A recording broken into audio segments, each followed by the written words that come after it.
Hi, everyone. As promised, I am providing this presentation for your use since our PLT was canceled and since we have limited time at the next PLT.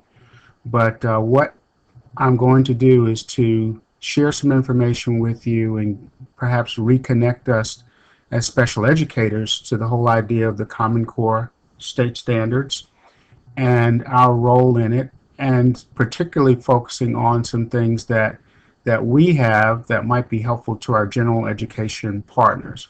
So I'm going to open up the presentation, and hopefully you all will get a chance to review this before our next meeting, and then our next meeting we can talk about any questions and follow-ups that might be helpful for us as we partner with our general education colleagues. So this presentation deals with, of course, the Common Core state standards and specifically how it connects with us as special educators and the student population that we deal with. Um, when we think about the Common Core, and our agenda is going to focus on what the standards are and the application to students with disabilities, specifically on what high quality instruction is, as well as how that might impact some of the things that we do as special educators, and in particular IEP goal development, because there's some things that perhaps we can look at a little differently than what we've been looking at or how we've been looking at it before.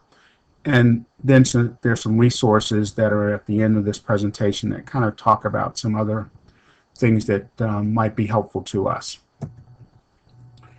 Okay, the thing is, we just need to be reminded that our students have to be challenged to excel within the general education curriculum, because the whole idea of Common Core is to prepare students for success beyond their school life, their high school life.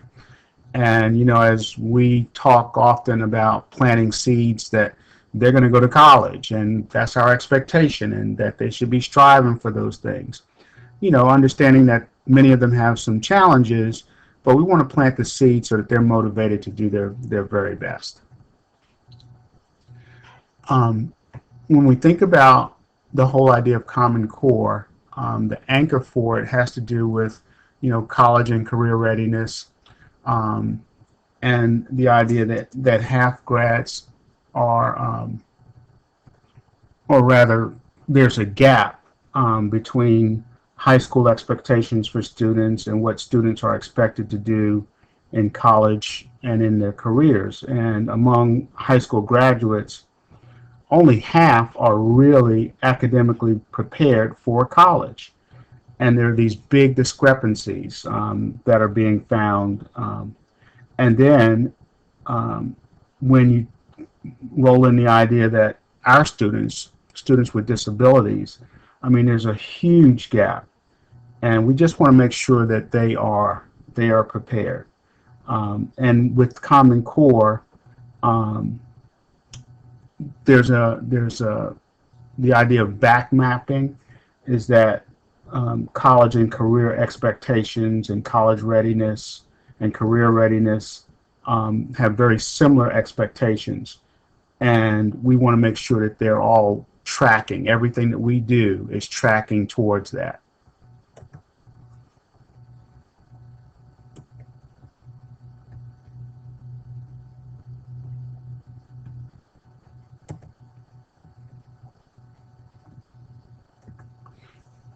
In addition, the Common Core standards were put in place because there were these really disparate standards across states. You know, no state did things the same way, and that students were moving between states, and also the recognition that the skills that are needed for today's jobs and careers are vastly different from what's actually being taught in schools to prepare them for those skills and careers, those jobs and careers, and the whole idea that we are competing globally for the same talent pool. And our students are not stacking up as well when we look globally. Um, and the Common Core standards are different than most state learning standards of the past. And they apply to all students, including students with disabilities. So some significant changes as it relates to English language arts, um, really dealing with independence as it relates to text complexity. So there are these qualitative dimensions.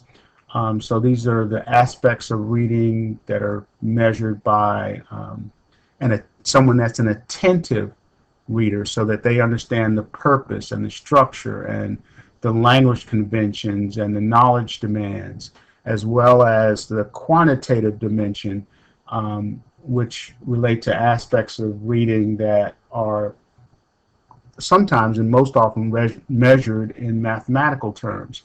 So things like the word length and the sentence length and frequency and text cohesion, those kinds of things. And also reader and task considerations. There are variables that are specific to a reader, like their motivation, their knowledge, their experiences, and there are variables specific to a task, meaning the purpose and the complexity of a task assigned or a question posed.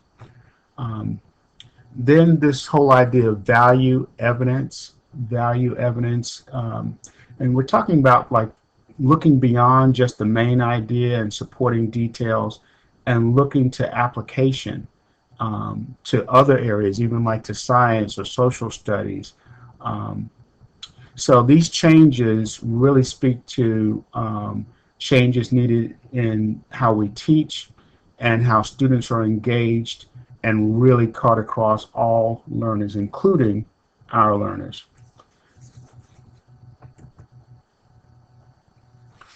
When you think about math, it's like really being able to construct arguments and critique the reasoning of others.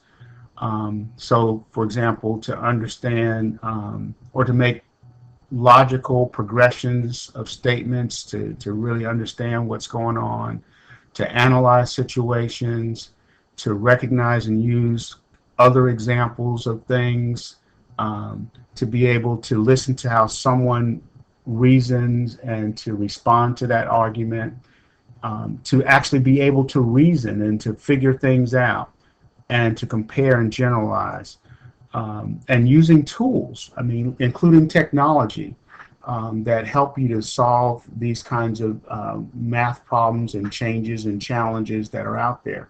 And all of this kind of folds into the idea that we need, for the future, for the 21st century, it has never been more important to have students that can think and reason, think critically about things that that are needed, because the pace of change, the pace of knowledge acquisition is so fast that the things that you're learning today may not be in existence in 3 to 5 years. So you have to really learn how to learn, so that as things change, you can acquire the new knowledge. And that's kind of the backdrop of everything that's related to Common Core. And what the standards don't do is tell you how or what strategies to actually use. They don't cover everything that can be taught. They don't define what advanced work looks like. It doesn't tell you anything specific around interventions and support, what might be needed there. And it doesn't cover everything for college and or career readiness.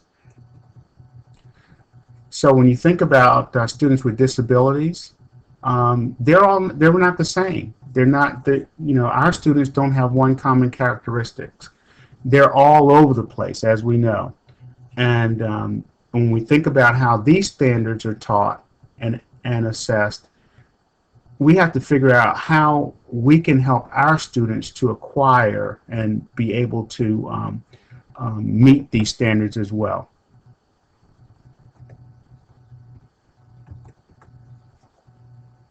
So for our students to meet the standards and to demonstrate learning, they need high quality evidence-based instruction.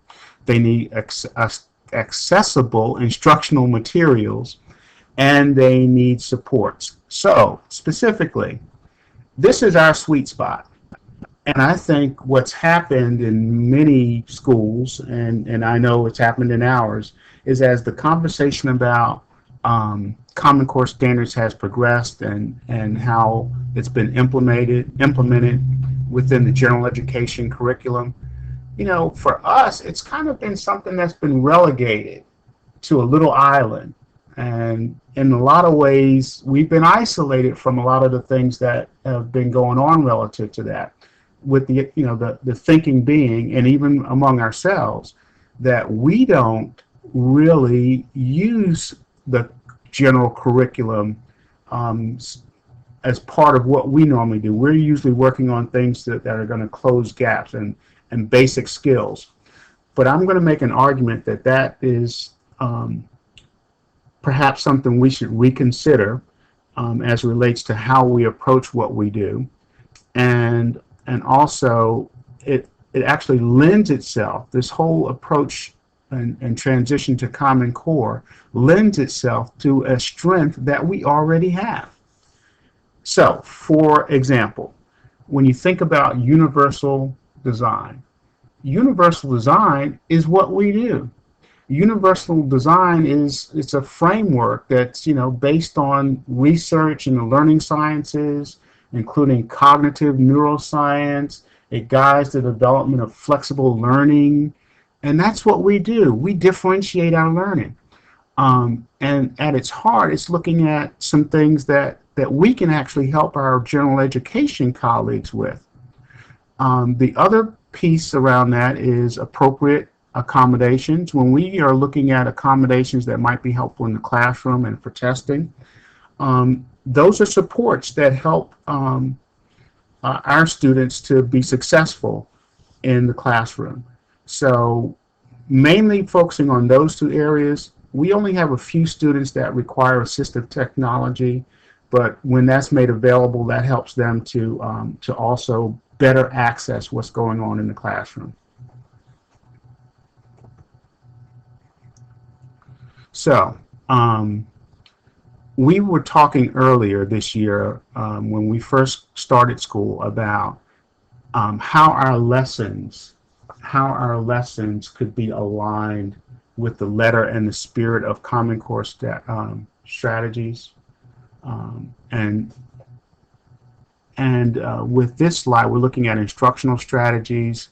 So our lessons, the very lessons that we prepare and can help our general education colleagues with and be a resource to them, it's around universally designed units and lessons, meaning that these lessons are designed in such a way that anyone can access them, anyone can learn from. There's differentiation, different approaches, and different things that are incorporated in those lessons that not just help our students, but help all students. So for us in particular, we do have individualized accommodations and modifications for our students. We have positive behavior supports in place for our students. We have, and we've explored we actually have explored both of these service delivery options. One being co-teaching, when we were doing co-teaching in math with the fourth grade, and hopefully we can expand that. And then looking at how we can better use our instructional assistants to help our students perform better and to apprehend or to access the things that they need to know. But here's our sweet spot, I think, this whole idea of universal design for learning. It provides more ways to access, more ways to participate, more ways to demonstrate learning, and potentially more progress in the general education curriculum for not just our students, but for all learners. And the fact that everyone learns differently is normal. People vary, we all vary in the way that we take in information, we all vary in our abilities and our approaches, we all vary in how we were developed, and our learning is actually different based on the situation and the context that we're in. And universal design for learning has really three principles, and it really focuses on the recognition, strategic, and effective networks. And the recognition networks actually is really dealing with how information is presented in different information and content is presented in different ways. The strategic network has to do with how information can be differentiated so that students can express what they know in different ways. And then the effective networks has to do with how to best stimulate interest and motivation for learning. And here's a little more detail on that and what those kinds of things can mean and how they might be implemented.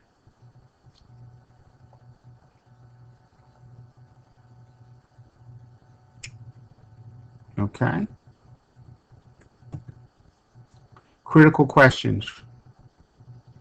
What's needed beyond universal design for learning?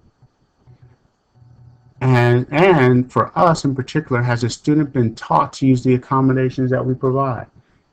We were talking earlier as we were doing some Case 21 assessments, and particularly those students that are just starting or just the third graders that will be taking the EOGs this year for the first time, they don't know how to use the accommodations that are being given to them.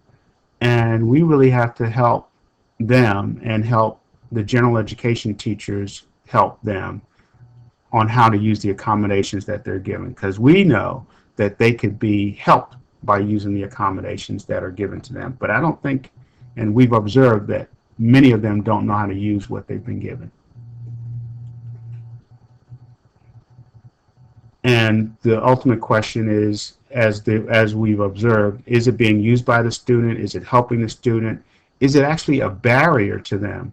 Or is it something that's enabling to them? So we really have to take a harder look at the accommodations that we put in place for students and really monitor if and how they're being used. And then the other piece has to do with when we write goals, when we're looking at our annual reviews and looking at goals for students, there's now two schools of thought. There's this idea of grade level standards, and these really relate to things that might be happening, more specifically the things that might be happening in the classroom, because with the Common Core standards, there should be a lot more things going on in the classroom that would be supportive of our students. There should be greater differentiation and use of universal design for learning in the classroom. And that's where we may be a better resource to our general education colleagues, because as that improves in the classroom, our students will better be able to access the general education curriculum.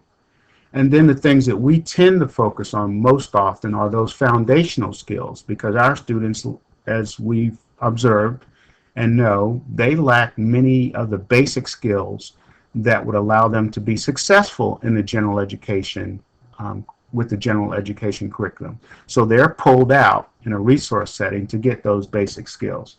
But I see us moving more towards grade level standards in the kinds of goals that we write, and more away from those foundational skills as those the skills of our students begin to improve in the classroom.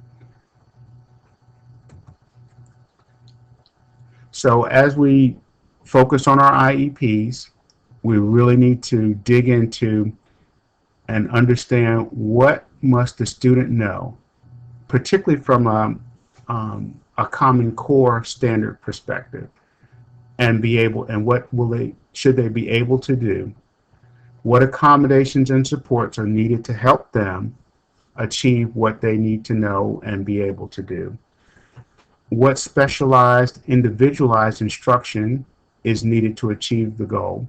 We've talked a lot about the kinds of things we do in our resource settings, a lot of direct instruction.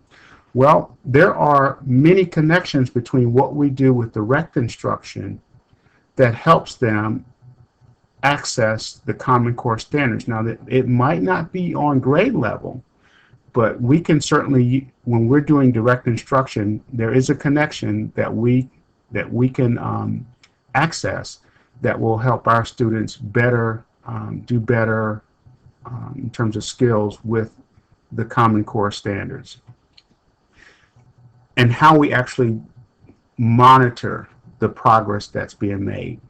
We can no longer just sit back and put goals in and not really monitor how well they're doing against those goals. The goals should be really, to the best degree possible, aligned with the Common Core state standards, so that we know that our students are progressing towards that. And then we need to look at the data that needs to be collected and how often we need to collect that data. And we know that students are going to learn what we expect them to learn. We need to have high expectations for our students. So that's like some students, even those without disabilities, may not achieve to the levels that we hope, even after we give them the best standards-based instruction that we can. And the unfortunate thing is that we don't really have a way to predict which ones those are going to be. And we have to teach them all well. So here's some resources that you can look at and get some additional support and information on. Really good resources here. Here's a few more.